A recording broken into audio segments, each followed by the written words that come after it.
Of the tire. Anybody looking for a used tire, we got a used one available. We've arrived. We arrived at about 4:45, and we slept in the trailer until daybreak.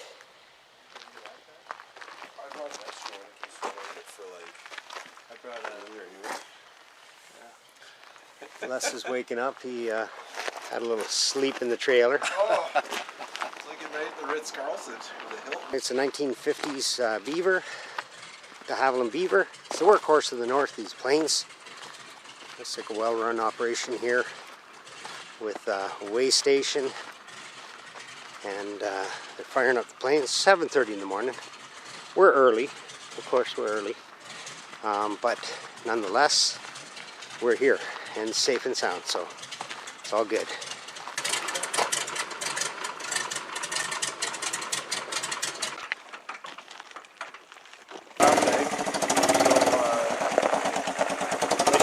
I was doing something else. I said, That's probably mine there, right?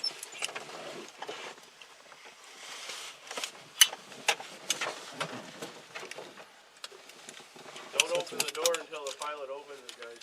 Yeah.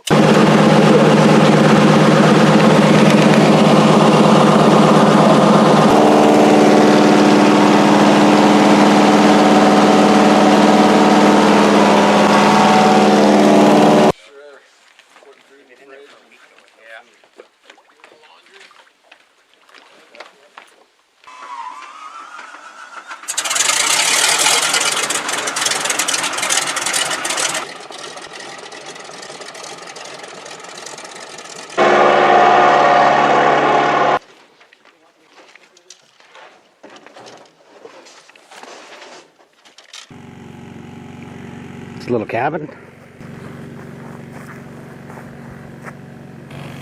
Got a barbecue. Picnic table outside.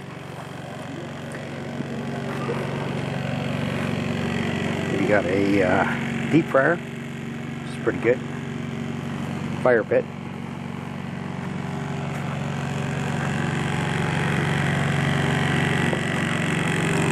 The shower up there. On-demand hot water heater shower. Yeah, so on-demand hot water shower works very well.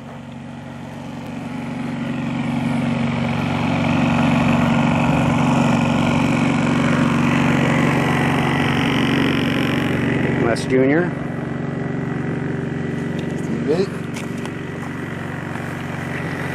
This is the trail to where the action happens, or the outhouse, whichever way you want to look at it.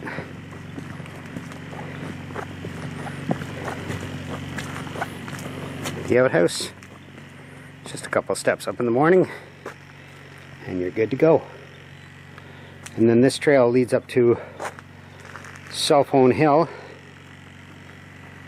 which we didn't get any reception up there at Cell Phone Hill. So okay, so this path leads down to where the boats are, and Nick's got some pretty cool ramps that are set up that you can bring the boats and get them out of the water at night, so not crash banging around on the dock and destroying the boats or dock. There's the dock set up. Fish cleaning station over here. Storage shed. And here's just a nice view of the lake. Very calm today. It's been one hell of a windy trip. Windy and not too much live action. Oh, and Ash wanted to stay connected at work, so he brought this little device, which is Starlink. And we don't get cell phone service. We don't get any service whatsoever, but Starlink, we're getting 250 megabits per second download speed on the internet. So pretty impressive, actually, that in the middle of absolutely nowhere you can watch the news or videos. It's pretty cool.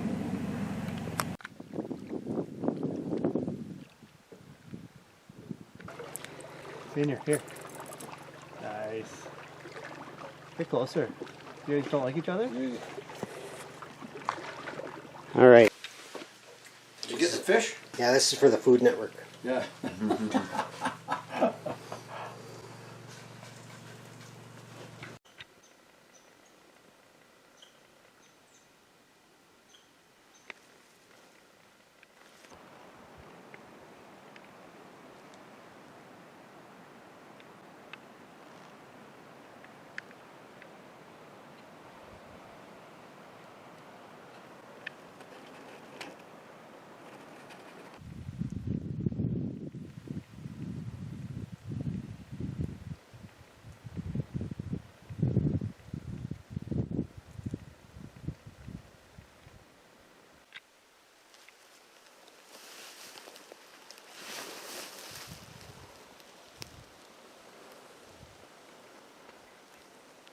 There's country.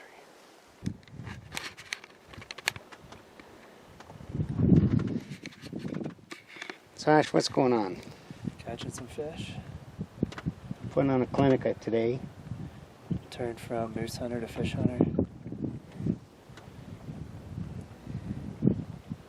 Few in the boat. Few in the lake.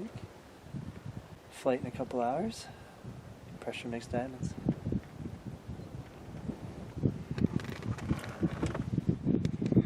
You can see this fish finder or not.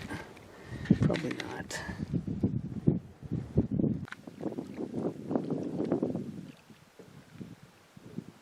Right, Ash, we're trying to get you before the trip, but this is going to be the post interview. So what did you think? Coach put me in, asked if I had it in me. One scored the game-winning goal. Wrong interview? Yeah, wrong interview. Sorry. This is our second trip together, Steve. It's good. First one we did the bear hunt. This is senior mine's first trip, last senior. And junior and I, we've done a bear hunt, an elk hunt, and a moose hunt. Always a good time. Not quite the result we wanted this time, but lots of laughs, lots of good times. Lots of camaraderie. A little bit of fish, a little bit of grouse. Nothing makes the hair on your neck stand up a little more than getting lost in the woods for a couple hours, but good old boy Steve found his way out. Yeah, can't ask for a better trip really, minus the moose. They just did not cooperate. Lots of action, lots of talking back, but they just did not want to show themselves. Overall, great place. Nick puts on a pretty good show here at the Hidden Lake here. We definitely put some miles on those boats and on those boots and scouted everywhere we could and fished and hunted everything we could. But Bullwinkle will survive till the next time. So other than that, thanks Steve, thanks for putting this together with this little video recording. And thanks for setting the trip up, Les. And yeah, it's a little piece of paradise, living in luxury, fishing boats, little cabin. We got stove, running water. Couldn't really ask for anything more. What's going on? Just working the grill, Stevie. Back from morning hunt. Got some thick cut bacon. I think the boys are going to do up little fish from yesterday. A couple pickerel fillets, maybe a pike fillet in there. And yeah, probably some egg sangers too. So yeah. How's it going for you so far in this hunt? Great, yeah. Trip up was awesome. Super cruisy through the night. Solid, we're probably 14 hours, and then yeah, a little bit of sleep in the sleep bag in the back of the trailer. And yeah, really exciting night last night. Tons of action. Obviously, you calling was pretty huge. We had yeah, a couple real close encounters for the boys. We heard some calls around the lake, so yeah, hoping for a few fish today, and maybe yeah, just anxious about tonight. See what happens when we get out there. So yeah, pumped up. Yeah, okay. Oh, we're on the big moose hunt. Yeah, up at the camp, and forget the name of the lake. Talk to here. Yeah, okay. And we're here with there's four of us. Four of us are up here. My lad and Mr. Stevie Wonder, and yeah, the other lad, the firefighter lad too. He's here. How'd you hear about this? Well, oh, it's pretty special. Les said, I'm thinking of going up to a moose camp. Would you be interested in going? And being the son he is, he wanted to include me, so that it all came together. had to buy an Excalibur crossbow and get that all tuned up, get up to par to be able to come up. So that was good. And then tell me about how we got on the lake. How we got on the lake? Oh, the big drive? Yeah, well, we had a long drive leaving Peterborough, and we drove all the way up to New Liskeard, I guess. Was it New Liskeard? No, we drove to Horne, Payne. Horne, Payne, yeah. But this time we drove to, Horne, Payne. All night long. Yeah, it was a long drive all night. I don't know how many hours it was, 12 hours or more coming up, and arrived in, slept in the back of a, well, Les Jr. did at the end when we got up. The rest was just laid in the back in the seats until daybreak, until we could get ready for the float plane. Wow. That's Yeah, Ash's piece. We went in on a really nice section of the lake and set up, and we were all pretty excited first night out. And for me personally, it was pretty exciting because eventually a cow came out to me within about 8 or 10 yards, and we just had the bull tag. So the good old cow walked down towards Steve, and she didn't make her face there, but so she came around and then left, and I think some of the other boys tied into hearing some bulls, so that was pretty exciting. And just before we left, there was another bull calling down the lake, and so it was all exciting. We're just hunting for bulls, but yeah. Did she even know you were there? Pardon me? Did she know you were there? No, she didn't even know I was there. She just came out and turned broadside, come out from a low area and come up, and so you know, I'm pretty good at doing things, but one thing I couldn't do was grow horns on that cow. So so she turned and then walked down towards Steve, and he could hear her snapping in the woods and everything else. Yeah. Right on. So all in all, a really exciting evening, and came back, and we all hit the hay pretty early because we had the big drive up, the 12-hour drive or so. Yeah. Perfect. Good. Tell us a little bit about how you found out about this place and the guys that you met.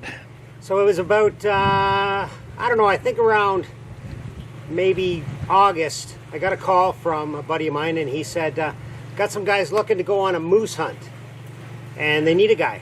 And I said, when are we leaving? It wasn't a question of who are they or what were they. And then I said, when are we leaving? And he said, well, you want to know who it is? And I said, well, sure. Well, it's Ash. Ash and Les are going to go. I'm like, that sounds good to me. And where are we going? Well, we're going to Rock's Hunt Camp and to a lake. It's not going to be mentioned too much on this video. So we came up to this lake, and that was the idea. And I said, yeah, let's do it. So we started the planning. It was a pretty big process planning. And Yeah. Les Sr. bought himself a new bow at the East Hill sale, and that was a big sale going on. And from there, we showed up all at Ash's place, one blown trailer tire, and we started driving. Drove all night. Ash Sr. and I were the old boys in the back seat and just resting, and Les and Ash were man in the wheel with all that experience as driving fire trucks, so they could do it. So yeah, we showed up at the landing, and we were all super nervous about how much weight we had and whether we were going to be overweight and we were going to have to keep the beers back, but turned out they worked it out for us, so we were able to get all of our shit in here. So here we are. That's great. So tell us a little about bit about what you thought of last night's hunt, first night hunt. Last night we were pretty. We were all exhausted. I mean, not much sleep there the night before, and so we went out and scouted early in the late morning. Scouted, and then around 1 o'clock or so, we did a bunch of fishing and went out about 4:30. And we picked a spot we thought would be a good spot to go to. There was the most sign out of the three spots that we had scouted, and went down there and set up and put the decoys out, and I was doing the calling and had the cold call, and the decoys were out. And from there, I heard a bunch of crashing going on, and I thought, what the hell's all this crashing? Go and investigate. Well, it's Ash Senior hadn't fallen out of the tree, but he climbed out of the tree. But he sounded like he fell out of the tree. Anyways, went and had a look, and he was okay, and Les everything Senior. was fine. And Yeah. he sat at the base of the tree and went back to sitting where I was sitting. And I thought I heard a bull grunt cross the lake, and I thought I heard one over behind me, but it wasn't super clear. And that went on for a while, and then I started hearing snapping and cracking, and I thought, either that's Ash Senior moving around, or that's a bear. And it was Les Senior. Huh? Les Senior. Les I'm Senior, sorry, Les sorry. Senior. That was either Les Senior moving around, or it was a bear. It was a decent size. And I thought, well, I'm just going to keep thrashing the bush with the scapula and keep calling and see what happens. And then all of a sudden, she let out a "Rah!" Just barked at me. And I thought, well, I think that might be a bear. I couldn't tell, but there's nobody shooting anything, and a couple of moans or whatever, and I didn't see anything, but she was close. She was just inside the tag altars. And then, the night ended, and we heard another couple calls, and one was coming, but we ran out of daylight to be able to see it. So. Yeah, so what do you think about the fishing on this lake, Steve, and your expectations going forward? Not marking as many fish as I was expecting. They're walleye and pike. Lots of pike jumping when we're sitting in the watches. There's lots of walleye that we're marking. We're brand new on the lake, so we got to figure it out. Yeah. I caught a couple walleye yesterday, a decent size. Les Junior had a real good one in the boat, and a pike. So I think this afternoon we're gonna go do a little fishing and scouting 2 more spots, and we really can't. This morning we messed up because we didn't know the area well enough where we were setting up, and we didn't have our stands picked out where we were going to sit before we got there. So being dark and trying to figure it out and all that was a bit of a chit show this morning. So Yeah. So, what are your expectations over the next few days before the weekends and the moose hunt ends? well, I think we're going to get the big boy, at least get talking to more moose. For me, it's all about let's see a moose and talk to him. Get the big boy in front of somebody and let somebody get a shot. I don't care personally if I get a shot, but I'm just trying to run the camera and keep things going and do the calls and bring out the moose for the boys. So we'll see what happens. Yeah. Who knows? Well- If the moose gods provide, we'll take it. Oh, well, that's good. Yeah, it's all pretty exciting. Great bunch of guys, and we really look forward to the next few days, and hopefully Bullwinkle comes out to us and we have some success. 100%. So thanks then, Steve. End of the I was saving this, Stevie, if we knock down a big bull. But yeah, I think it's going to go back in the case. I'm going to fly out with it because it'll have to wait for next year. All the best, buddy, and thanks for calling for us and making the trip memorable. Look forward to some deer down here in the near future. All right, man.